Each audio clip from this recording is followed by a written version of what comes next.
am more than breast cancer. I am more than gastric cancer. I am more than Hodgkin's lymphoma stage 3. I am more than Lynch syndrome. I am more than metastatic male breast cancer. I'm more than PMDD.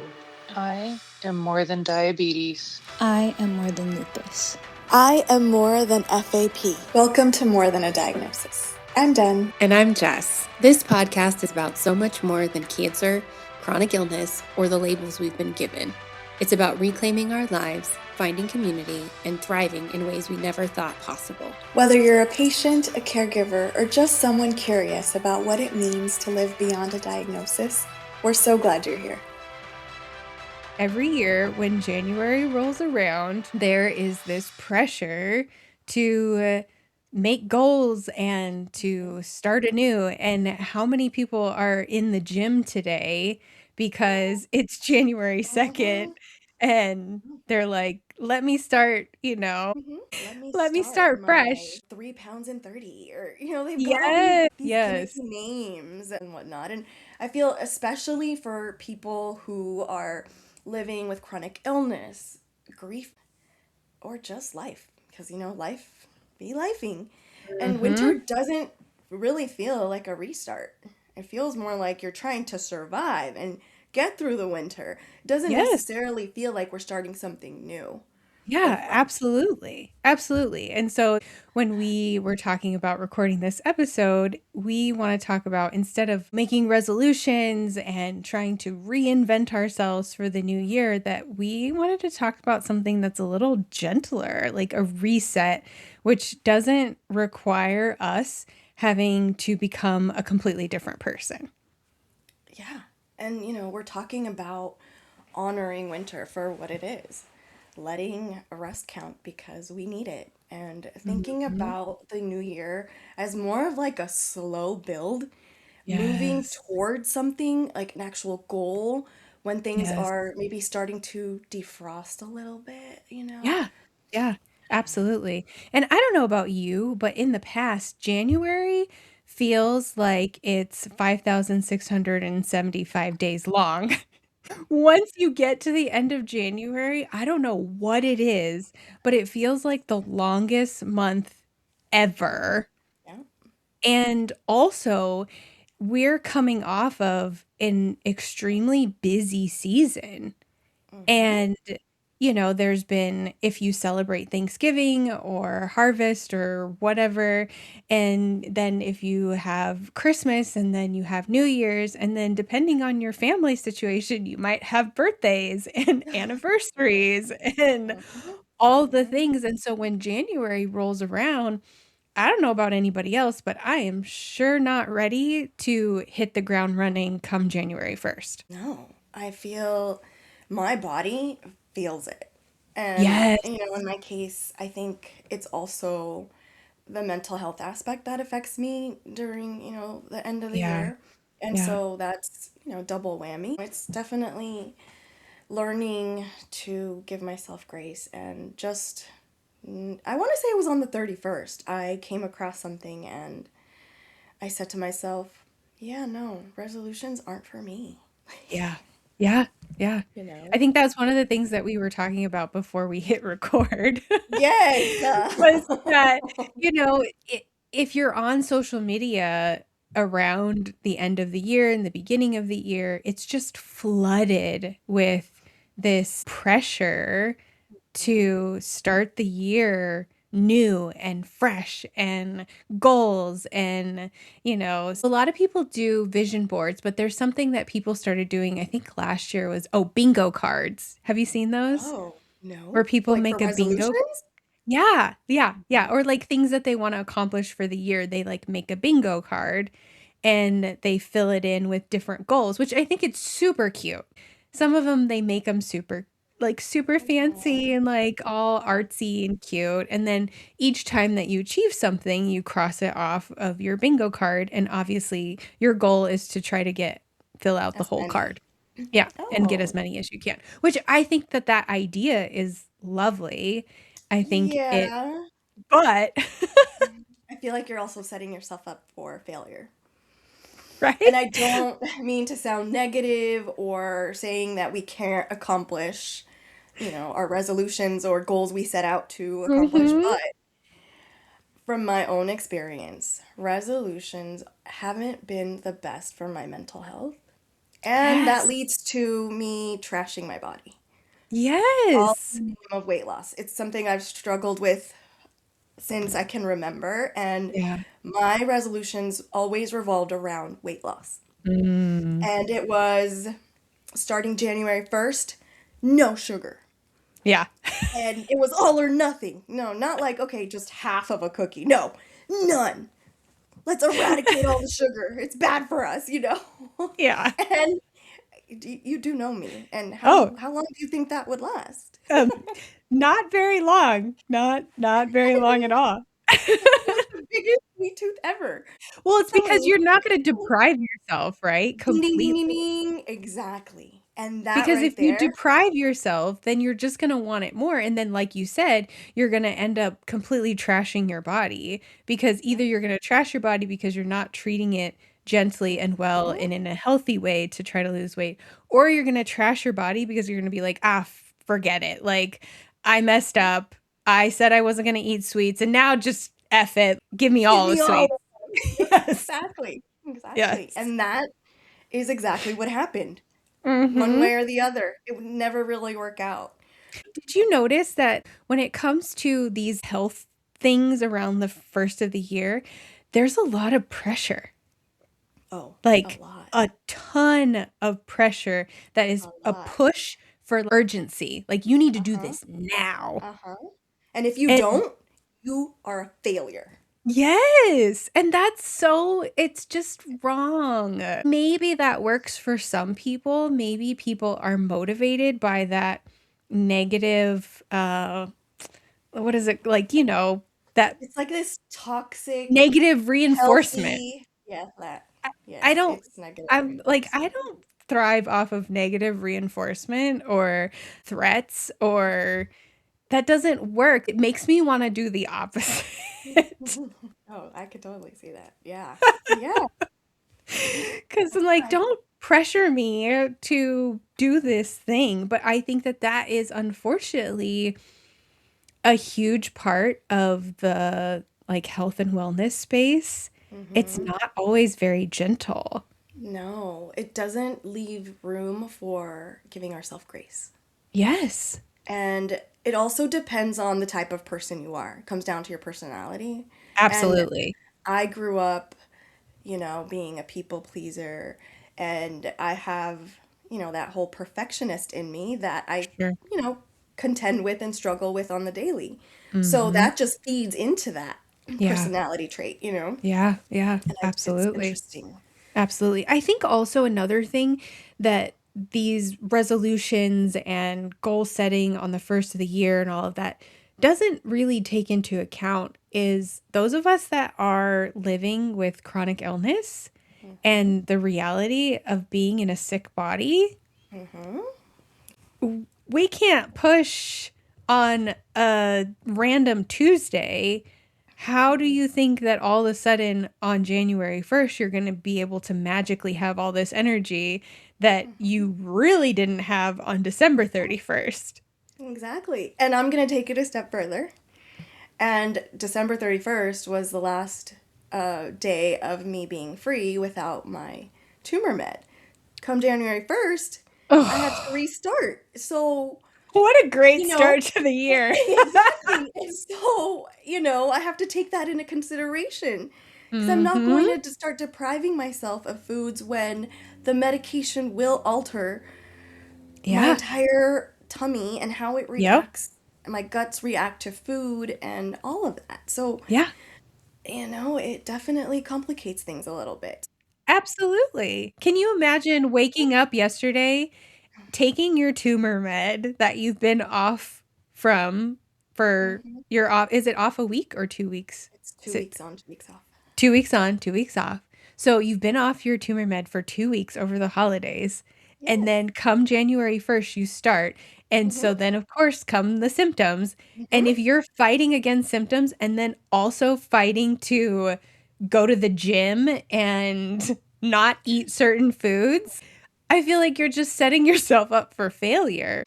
It's true, because some of the foods that aren't allowed, let's say, Yeah. because it's January 1st, some of those foods are actually the most comforting sometimes. Yeah. And so it's a mind game almost. And I don't think that it means that we can't use this as a gentle reset.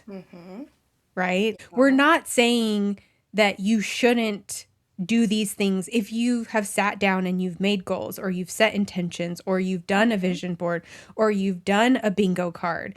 We're not saying any of those things are wrong, because No. I think they're great. I think that what we're really trying to say is be gentle with yourself, because that gentleness is what is going to help carry you through for the whole entire year, especially if you're living in a sick body.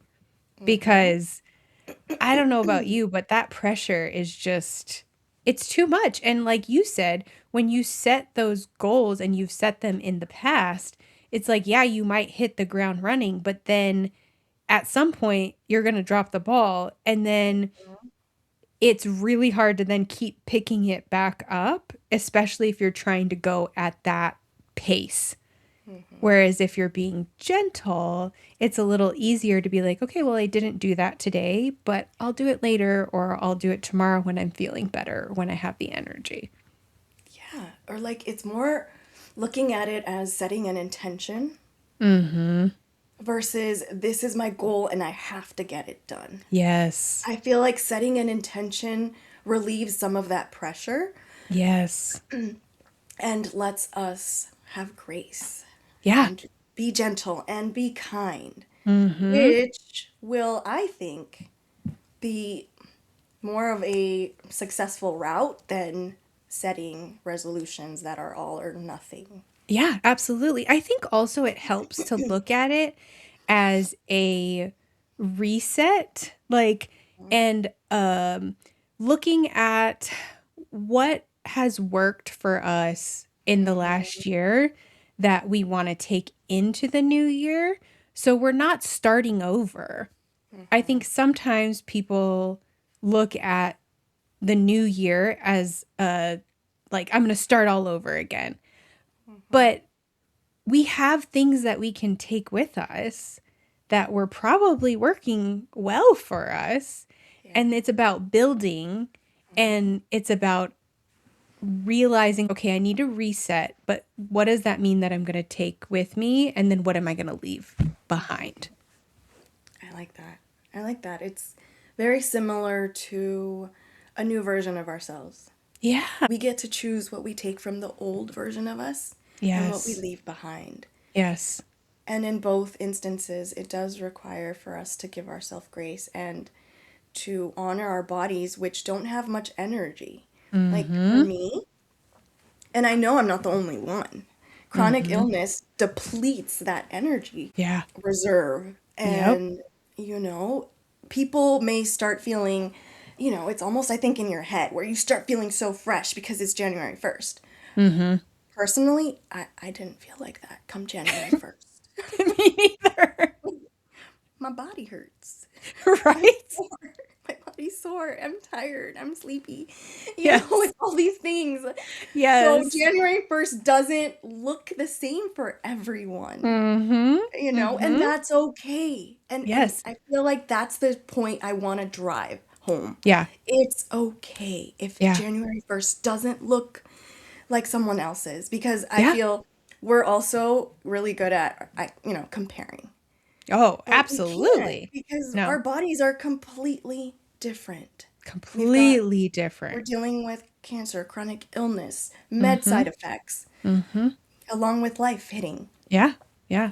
Also that, if you find yourself around the first of the year and you're wanting to use this time as a reset, I think that it's okay that if you don't feel ready to make new goals or to add anything new, I think it's okay that you can just sit with, okay, what am I letting go of? What's no longer working for me? And what am I taking with me into this new year? Instead of having to figure out what you want to add. So it's like giving yourself permission to not have clarity yet on the goals that you want to set. And I think in a way that we can do that is that there's questions that we can ask ourselves that are gentle, that aren't necessarily goal oriented. Because I think a lot of times when we see these videos or we read these posts or we see these articles, they're questions to ask yourself that help you to set goals. But I think that we would like to offer questions that you can ask yourself that are gentle, that are not necessarily goal oriented. Like maybe asking yourself, what feels heavy right now?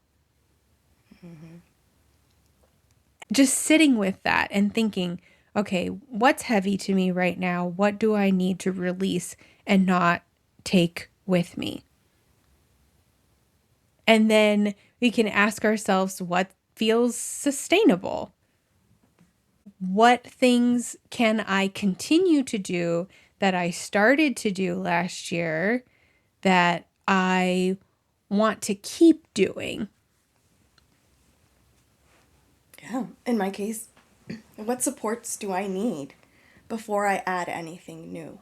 Yes. And I struggle with, getting easily overwhelmed. And that just, it changes everything. Then it's, that all or nothing attitude comes back. But what do Yeah. I need right now before piling on more to that?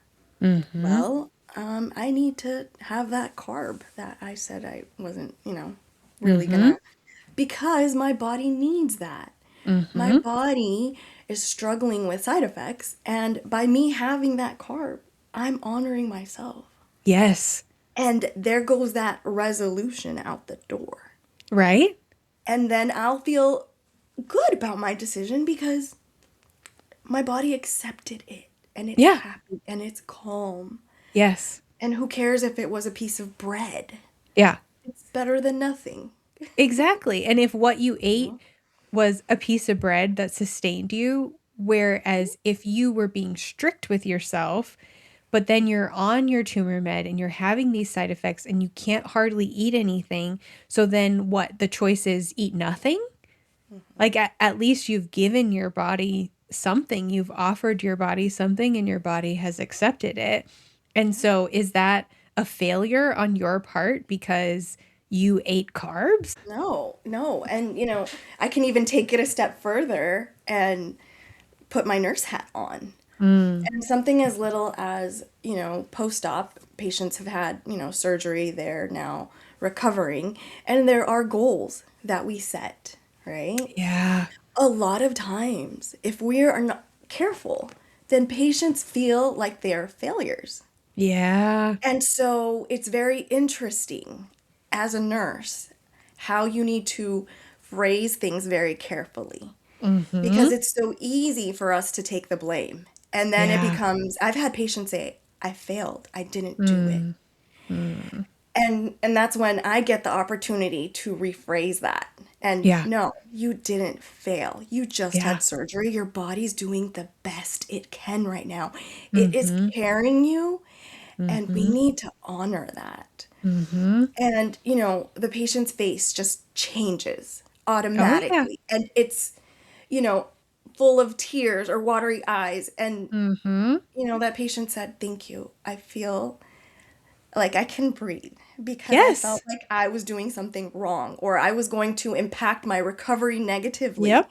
Yep. And I'm like, oh, okay. Well, that's what makes you a good nurse because I think back to when I was recovering from my mastectomy and just feeling like it was Groundhog Day and feeling like, okay, I'm reaching my arm out to the side and I can't do anything else besides that. Yeah. And you continuously reassuring me that I was doing what I needed to do to take care of my body, and that I was resting and I was doing all the right things, and gently saying, okay, have you tried this? But not making me at all feel like I was failing myself. If anything, you continuously made me feel like I was doing the best thing that I could for my body. And Because that you stuck with me. were. Oh, But that because sticks you with me, were. and I think that you doing that for your patients sticks with your patients as well, and I think it's just a gentle reframe that you have given that people can take into the new year, that is something so gentle that even if you're not recovering from surgery, that reminder of you're taking care of yourself, you're doing the best you can, you're doing a good job, you're not failing, that goes so much farther than I think even you know. No. So thank you. Oh, stop. No. My eyes are already getting watery. No, I don't want to cry. And it's interesting that you say that because it actually taught me something when I realized that. And I can remember the patient, I can remember everything, all the little details. And later that night when I was reflecting in bed, because I tend to do that before I'm bed, sure. sometimes it's a good thing, sometimes not so good. Right. Not sure if I recommend it. But, Right. but I was reflecting and I said, if I can tell a patient to be gentle and kind to themselves, why is it so hard for me? Yeah. And it just, something clicked and I was like, okay. So you Yep. can do it as a nurse. You can, tell your patients this. But then you come home and your nurse hat's off, but you can still take what you told that patient and apply it to yourself. Like, Yes. and Yes. so Absolutely. that was a game changer for me Yep. and it opened up my eyes. Yep. I think one of the things that I would love to piggyback off of that is when you think about talking to yourself and when you're working on your goals, something that has really resonated with me is because I'm a mother. And so I think about what would I tell my daughters when they failed or when they struggled with something or didn't meet their goal. And if I wouldn't say it to my daughters, then I probably shouldn't say it to myself. And if you're not a parent and you don't have kids, then think about the person that you love the most. Think about your best friend, think about your partner, think about your sister. And if you saw them fail, let's put that in quotes, right? Fail at something, what would you say to them if they slacked on their New Year's resolutions? Would you call them an idiot and tell them they failed and they were horrible and how could you do that? Probably not. I mean, How I hope dare you eat you that wouldn't. delicious candy? Like, Right? Right? So if you wouldn't say that to someone that you love, then you probably also shouldn't say it to yourself, and that you should offer yourself the gentleness that you would extend to someone else. yeah. What does a slow build look like for you? I know we kind of talked about this, but Yeah, since we're talking about, showing ourselves grace and being kind and sure. gentle. Yeah, so for me, the way that I see it is it's really interesting how stepping into this new year is coinciding with where I'm at with my health right now.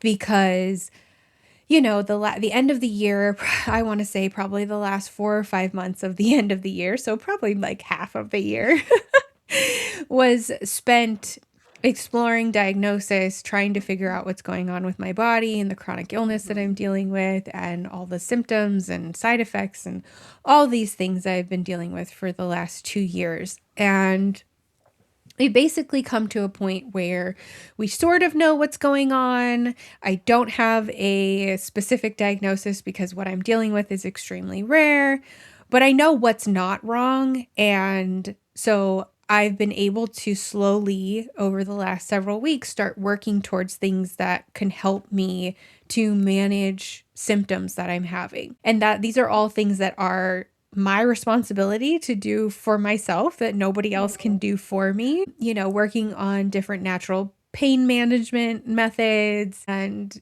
doing things like gently stretching every day and working towards some physical movement in a very, very gentle way.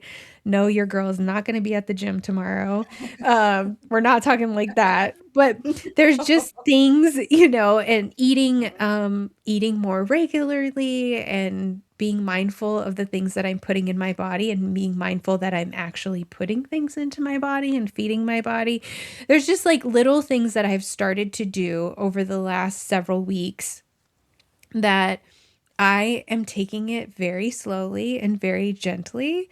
There are more things I need to do. There are more things that I want to do, but I know myself, and I know that if I give myself a list of 10 things that I have to do every day, that's going to last maybe a good 3 or 4 days. And then I'm going to burn out and I'm going to crash. And my body has been going through it and is continuing to. The treatment that I'm on right now is not the hardest, but it's also not the gentlest on my body. It causes a lot of pain and a lot of fatigue. And so I'm learning how to gently add in things that I think can be helpful without putting a lot of pressure on myself. And that's really difficult for me because I feel like I'm walking on a tightrope of wanting to take care of myself, do the things that I need to, but not, like you were saying, like not be down on myself if there's a day that I wake up that I just am not feeling it. There have been days where I've woken up that I'm like, I just can't do this today, like not right now, and maybe come back to it later. And, it's just about gently allowing myself to do the things that I can on the days that I have the energy for it. So that's kind of for me what it looks like to like slowly build into the new year, and we'll see how that goes. So far, so good, but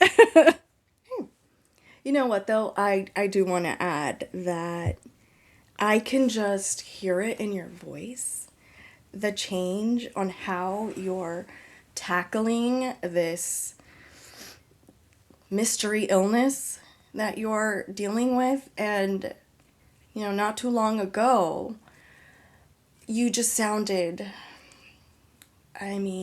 so frustrated oh and yeah, so I was overwhelmed. defeated. You were so down on yourself. This was it.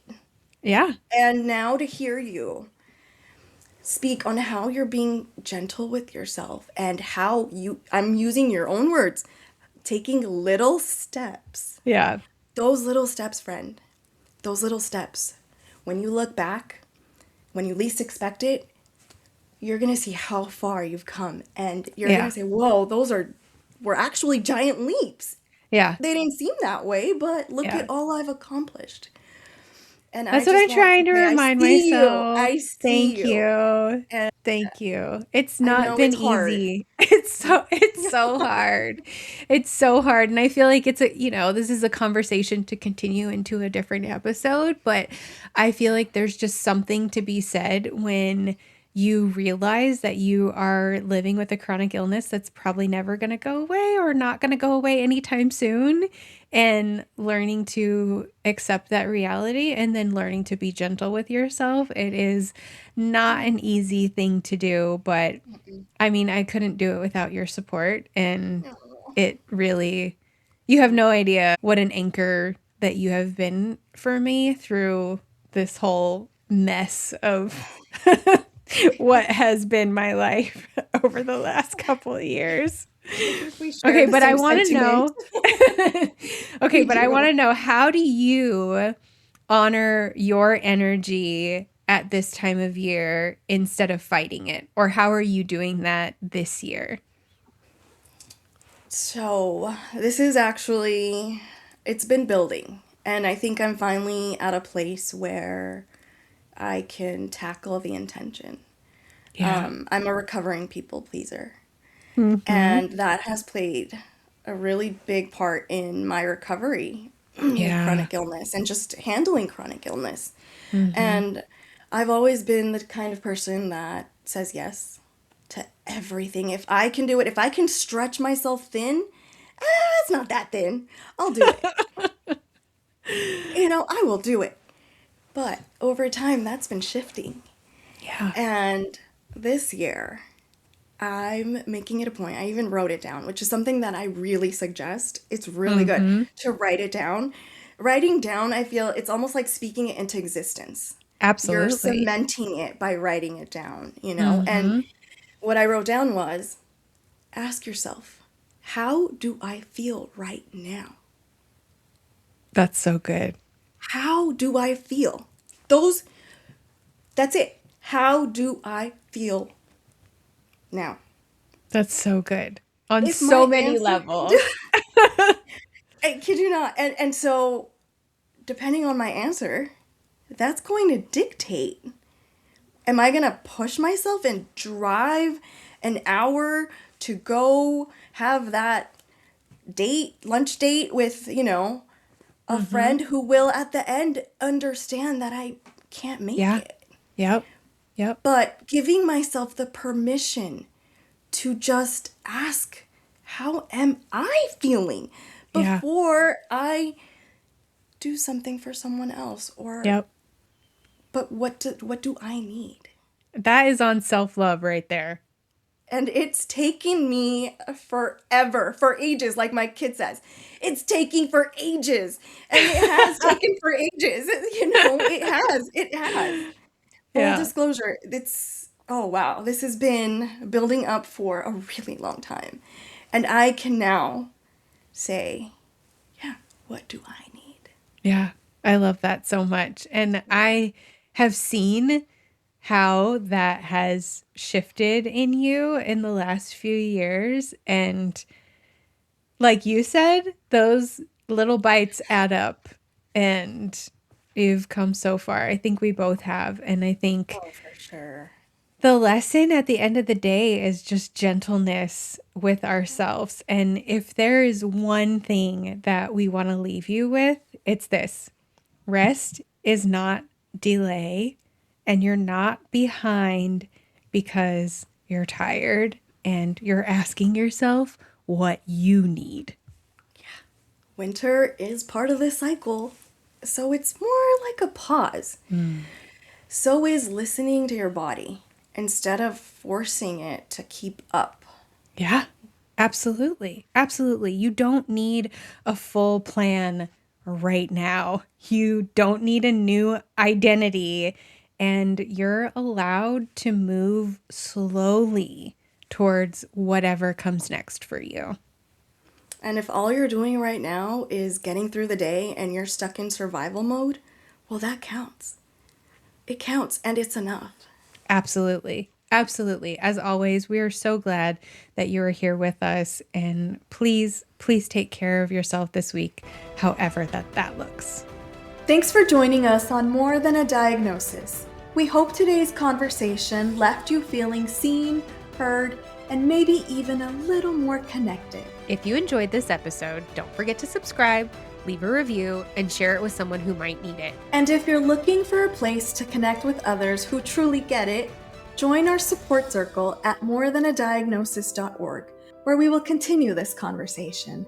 It's free, it's welcoming, and it's built for you. Because no one should have to navigate this alone. Until next time, keep living, keep growing, and remember, you are more than a diagnosis.